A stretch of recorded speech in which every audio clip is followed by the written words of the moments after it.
Thus the heavens and the earth were finished. This is in relationship to Genesis 1, and all the host of them. And on the seventh day, God ended his work, which he had made, and he rested on the seventh day from all his work, which he had made.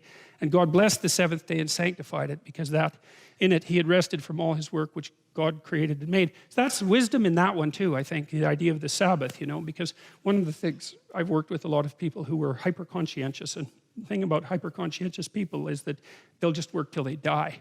And that's actually not very productive, because then they're dead and they can't work. And so what you have to do with hyper-conscientious people is you have to say, well, I know you'd rather do nothing but work, and maybe you're just as guilty as you can possibly be when you're not working, but let's figure out what you're up to. And what you're up to, in all probability, is the attempt to be productive in the least problematic, longest sustaining possible manner. And that might mean you have to take a rest.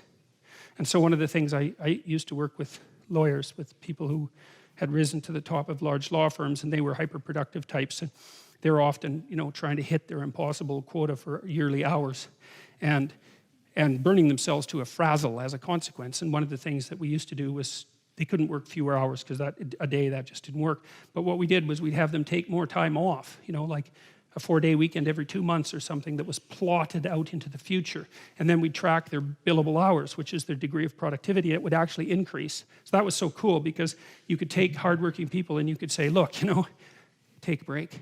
Why? Well, because you'll be more productive if you take a break. No, that couldn't possibly be. Like, I should just work flat out all the time. It's like, let's test that out. You take a break now and then. It's like, well, what happened was their productivity would increase, often by 10%. So there's wisdom here too, which is okay. And this alludes to the Adam and Eve story near the end. You're self-conscious, you discover the future, you have to work. Well, then the question is, how much should you work? And one answer is, you better bloody well work all the time, because no matter how much work you do, you're not solving your problems.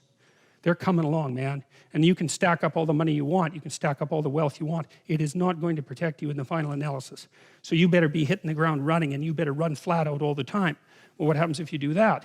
Well, then you die. It's not a good solution. So maybe you should rest. And so how does that rest get instantiated? Well, it's not easy to tell, but one way to do it, let's say conceptually, is to say, look, even God had to rest 1 day a week. And so you don't have to be so presumptuous to assume that if God had to rest 1 day a week, that maybe, you are allowed to work nonstop without a break at all.